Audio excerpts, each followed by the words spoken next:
All right. Hello, everyone. Didn't you like that timer that was going crazy there? It's learning how all of this works with YouTube. So, if you are, first of all, I can see chat off to my screen. So, if you have any questions or anything, please let me know. I'll be glad to answer them as we go along here. So, I just want to thank whoever's out there in YouTube land checking me out right now. Kind of a new thing for me. I figured I might as well go ahead and give this a shot while the weather's not super serious. But yet we do have a risk of severe weather for tomorrow morning. So I'm just trying to pull everything up because everything had to close out. I was trying to scramble to get everything done. So thank y'all for staying with me. So, without further ado, I'm going to go ahead and dive in. So, first of all, I'm going to give you all, like I normally do. If you have not been with me for a while, this is new for you. From time to time, I like to go ahead of the severe weather coverage, kind of give you more of a rundown. This is definitely going to be more in depth. It's not going to be a 5 second soundbite. Yeah, I'm going to be kind of diving into the models now that the zero Z's come out with HRRR and several of the other ones. We'll begin to look and see what's going on. Any changes, good or bad, with the weather. So, first thing I want to do real quick is just get into the risk. So, let's go ahead and check out screen right here. So, we are still under just a marginal risk for severe weather. That really hasn't changed all that much. They did add a slight risk for severe weather because we're going to see a couple of rounds of severe weather tomorrow. And so for that, they've kind of, and I was thinking this all along, it seems to be that middle Alabama, central Alabama was going to be more of a bullseye anyway, especially when we're on the northern extent of it. So we're just under a level 1 of 5 here in Tullahoma and Franklin County, more counties. What that looks like for us, the next thing I want to dive into is just probabilities. They look really small.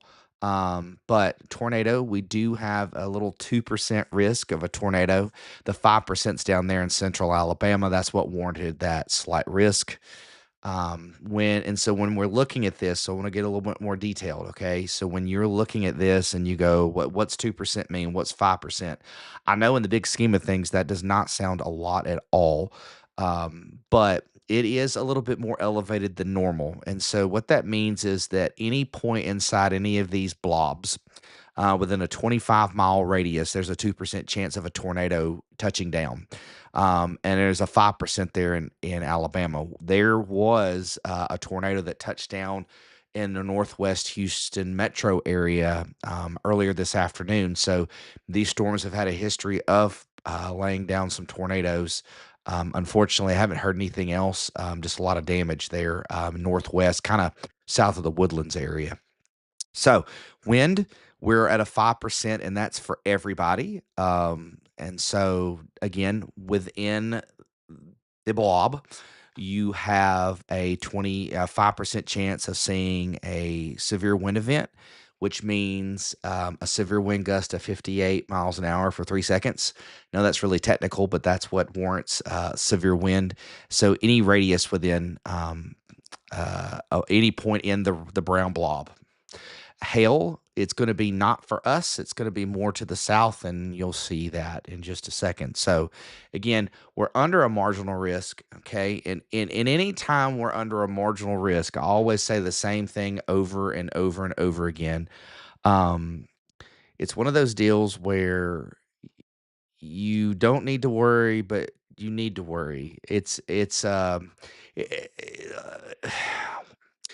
I guess what I'm trying to say is that storms are going to be strong. A couple of those storms inside of the areas could decide to get severe on us. They could decide to start misbehaving and warrant a warning or a special weather statement. But we're definitely going to see some gusty winds, and I'll show you that too. So, as I said in a post, you definitely need to uh, make sure your Santa and your your Santa and your reindeer and Frosty and all of that needs to be put down really well because they may blow away and be in 3 yards down.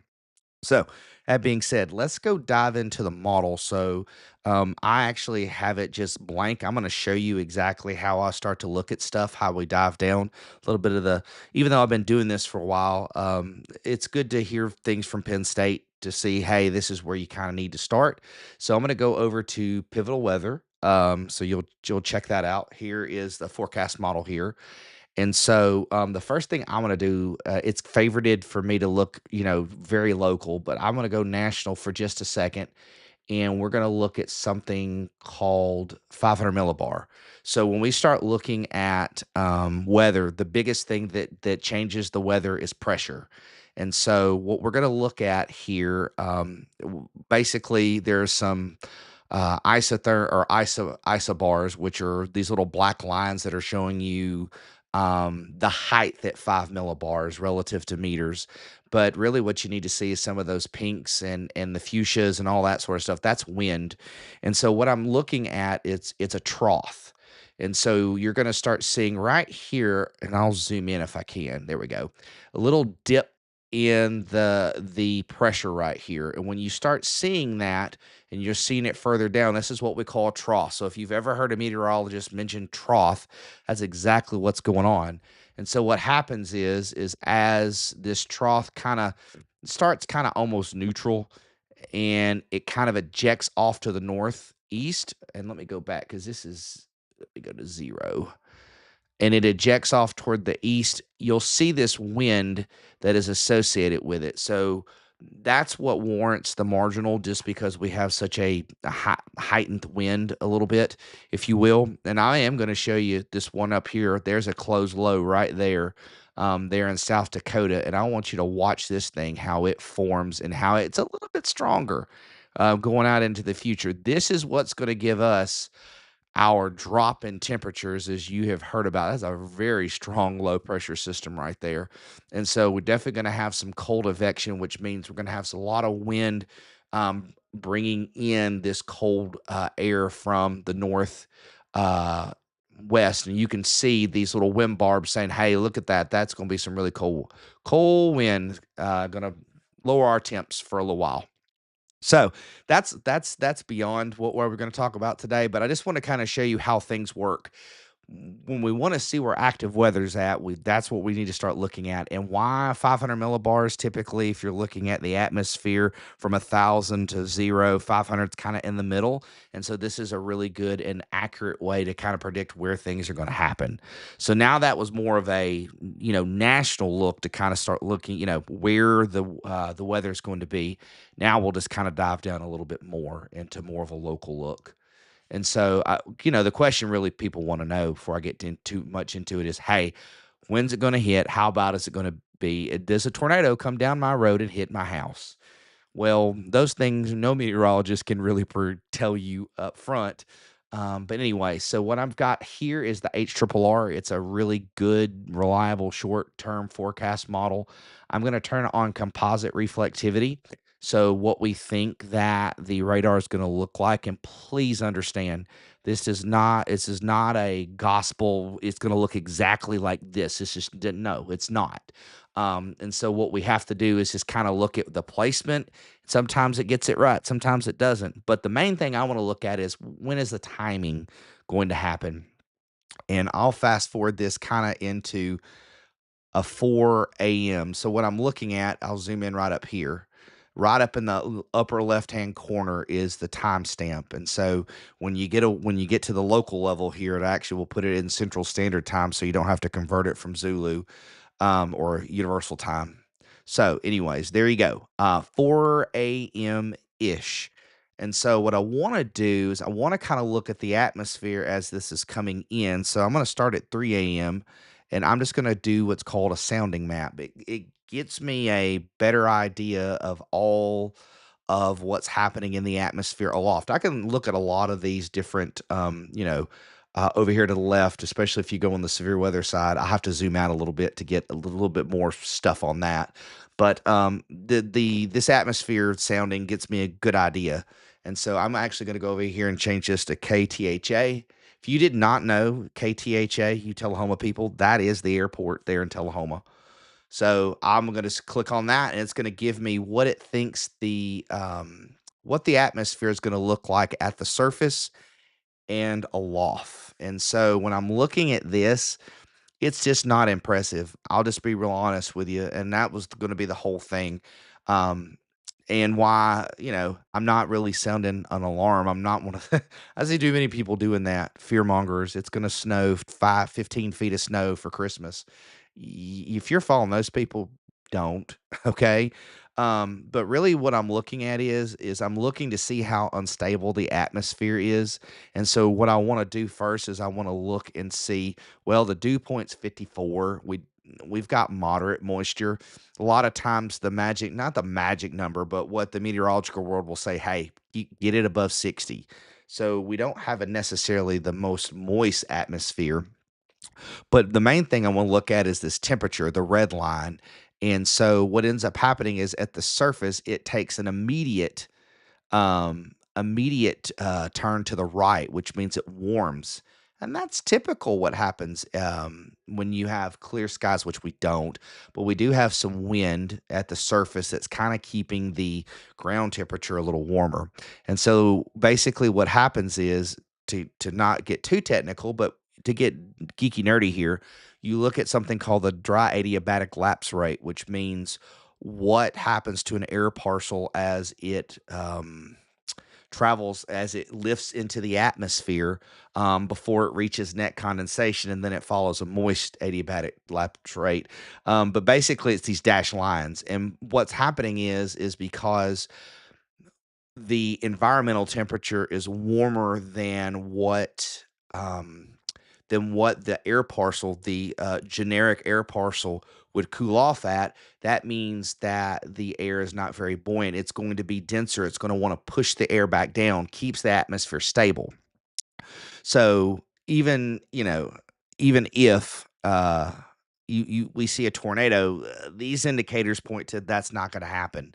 Also too, I do look at the wind profile. It's kind of robust, and so if you notice, the winds are going to be coming out of the south east, typically ahead of a front like that. That's what's going to happen, and so you're going to notice that the wind does change a little bit with direction, not a ton.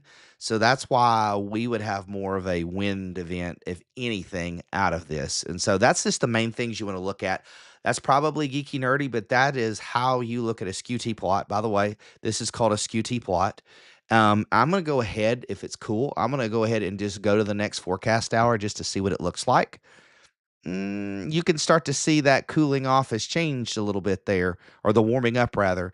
And so, but still, it gives you just a little bit of instability, which is that's what CAPE is right here at the surface, but it's not what you need. And it's just not. And the storms would have a really hard time growing because of that and getting vertical. That's what you need.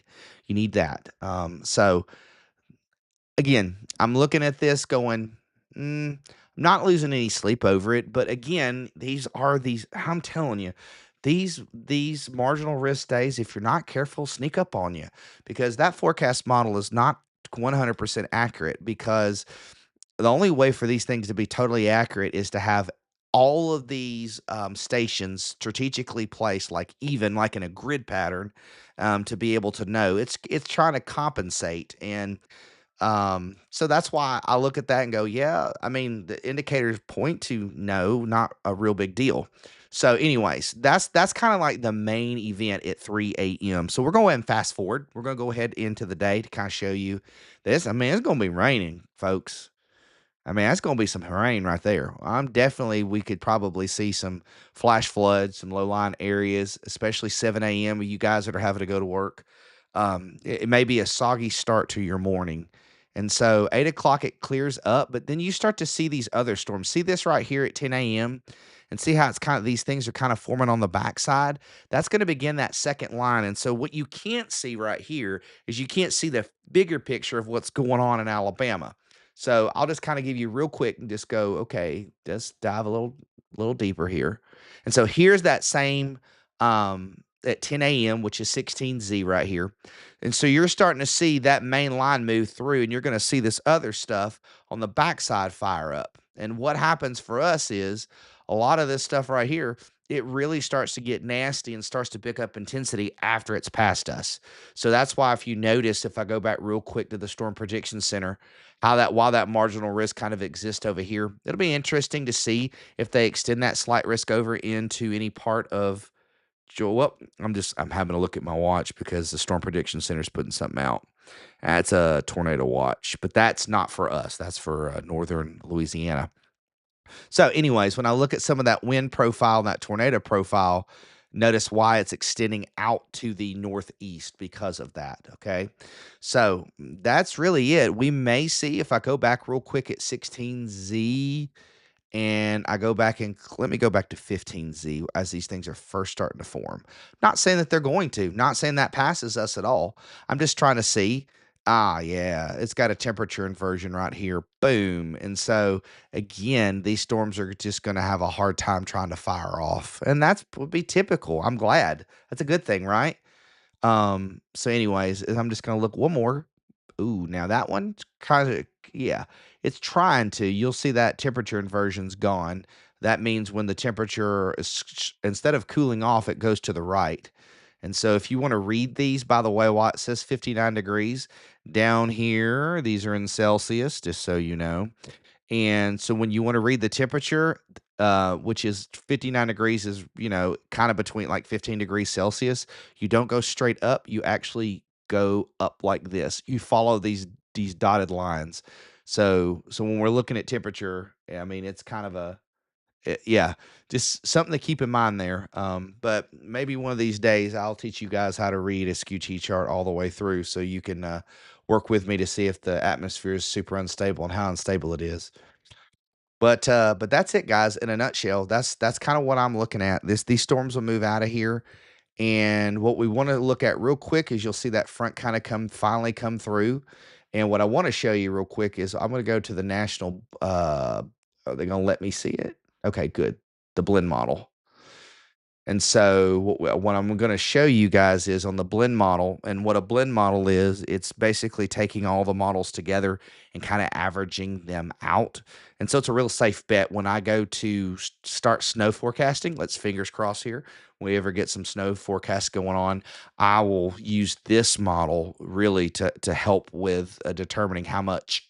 And so, yeah, definitely start seeing that cold air start moving in Thanksgiving. And there you go. So it's gonna be cold. It's not gonna be like super cold. I mean, it's gonna be cold enough. We're gonna be right on that fringe anyway. It's not that snowmageddon that people were talking about that I posted. And so I'm gonna leave you guys. Let's see here. Uh, I'm supposed to. There we go. Would tomorrow be a good day to travel? I'm traveling tomorrow. Well, if you're going to travel, just what direction are you traveling? Because if I look at this map right here, let me go backwards. Let me see real quick. Let me pull. Oh, I can't do that in the blend model. Let's go HRRR. Let's go back to the composite reflectivity. So, I mean, basically, for if you're going anywhere north, I would say this is Tuesday, but if you're going anywhere north, I'm just gonna go tell you that you're gonna be fine pretty much after 10 o'clock almost. I mean, most of that stuff is going to be moved out. Now, if you're traveling south, if you're going into Alabama, going into Georgia, you're definitely going to have to take a look at the timing of those storms because if you go down 75 or 65, depending on what time, you're going to get nailed. So you just have to really be mindful of that. Just depends on which direction that you're going. But if you're traveling in around Tullahoma and around that area, just by noon, most of this stuff should be out and be cleared away. So that's what I would say. Thanks. Thanks for asking. All right, so one more thing, and I know I've only just have a few people. I know this transition is hard because I was so used to using Facebook. And so if you're watching me and you were a Facebook follower, I just want to say thank you. It's been interesting going over here and learning all the things for YouTube. I'll get all the kinks out. On your side, you just need to see the same coverage that I've been giving. But a couple of things that I wanted to say. Number one, the whole reason why I went to YouTube anyway is because more people can watch. I've had so many people come up to me and say, "Man, I hear you're doing great things, but I don't have Facebook or I don't have Instagram or I don't have, TikTok. I don't do that. I don't do social media." Okay, well, that really stuck with me because I felt like we needed to do something to get the information out to as many people. And so for so many people that are used to seeing me on Facebook and it's easy because everything's integrated, I know this will be more of a transition. But one thing I want to say, whether you're watching this live or you end up going back and watching it, this is where I need your guys' help because the posting things that I do over on the Facebook side. They are time sensitive for the most part. Yes, I do some other things where I try to joke around because I just think humor's great. To me, if you know me personally, I tend to try to make people laugh sometimes. I just think laughter is the best medicine. But I'm going to give you guys a prime example of what has happened and why it's so important. If you're listening, just to like and share. And so let me pull up my Facebook. So you're going to get to see behind the scenes of what goes on under Christopher King Weather. Notice the blue check mark now? Uh-huh. So I'm gonna go to the business suite. So this is the side that you get when you actually have a cool page, I guess, or anyway. So I'm gonna show you guys what's going on right here. Okay. So I had a post that I had. I'm still trying to find it right here. I don't know how. If I start zooming in, this may be crazy. This may not work very well. Okay, I did. Okay, so I had a post where I went to Bel Air Elementary this past actually it was what is today? Tuesday. Now it's a week ago yesterday. And I went in and presented to the first graders. They're doing a unit on weather. And I thought that that'd be really cool. They asked me to come. I've got some people that follow my page and said, "Hey, would you come and talk?" And so I worked it out with my principals at my school, able to go over there. Big thanks to my bosses for that. And so I posted about it because obviously I want to share. I'm community minded. I'm a teacher first, and so I shared that, and I want you to see how many views that it got and how many viewers that it got. And reason why I bring that up is even today I was getting people liking this post. And here's the good thing and here's the bad thing. Okay. So the good thing is that gets me a lot of exposure. It's showing up on people's feeds. People are sharing it out, and that's great. But here's the bad news. Okay. Once I start posting about severe weather, which to me, in that sense, is way more important because it's a matter of public safety, you're going to start to see all of a sudden. Well, here was another one where I posted something funny about people just don't follow people that are out there for clickbait. And then I start watching some of these views just go down the drain, and that's okay. I mean, it's not about views per se, but what ends up happening is that the people that need to be seeing the stuff about severe weather aren't seeing this because you know what people do? You go to your Facebook feed, you check it out, that's all you do, right? You don't go and tailor it to, the newest stuff or your friends or anything like that. And so what ends up happening is that you see, it starts dwindling down pretty quickly. And what ends up happening is instead of seeing the stuff about severe weather, they're actually seeing my stuff about the Bel Air stuff first. And so my point in all of that is saying that please make sure that you guys, if you're supporting me, just like and share. That's what gets these posts because it's all about algorithms, guys. That is the game that anybody on social media plays. And while I'm not trying to be out here and get a million followers, even though that'd be kind of cool if I had a million followers, the whole point is to make sure this information gets into the hands of people so they can make decisions best for them. Okay. So that being said, I just wanted to show you. Oh, wait a minute. You know what? You're not even seeing it. Ha! How about that? How about ding dong me? Here you go. So real quick, I'll show you this again. So I'm looking at a thing from Bel Air. I'm getting like 5,700 views, right? Which is great. But then all of a sudden stuff starts dwindling down. And what ends up happening is people on the Facebook feed aren't seeing these posts about tomorrow's severe weather event. They're actually seeing where's it at, Christopher? Right there. Boom. And so that's the whole point. That's the sorry. I here I am talking and didn't hit the button. It's right in front of me. So, anyways, that's this one little disclaimer I wanted to say before I got off of here. So, again, we are under a marginal risk. We've got a 3 to 4 a.m. arrival of storms. Just make sure you have ways to, just make sure when you go to bed tonight, make sure you get your phone on the charger. Just have ways in the worst case scenario that we have a severe thunderstorm warning or, God forbid, a tornado warning. Okay. So that's really all I have right now. And so if you guys have any questions for me, uh-oh, something's going on with my live stream. What's it saying? Okay. There we go. All right, now it's back up. We're good now.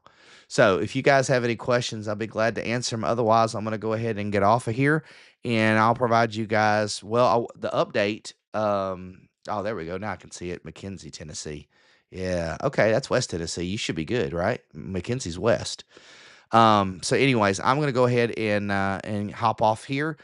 Obviously, a severe weather update. By the time you wake up in the morning, that event had probably already gone. So I'll keep it right here.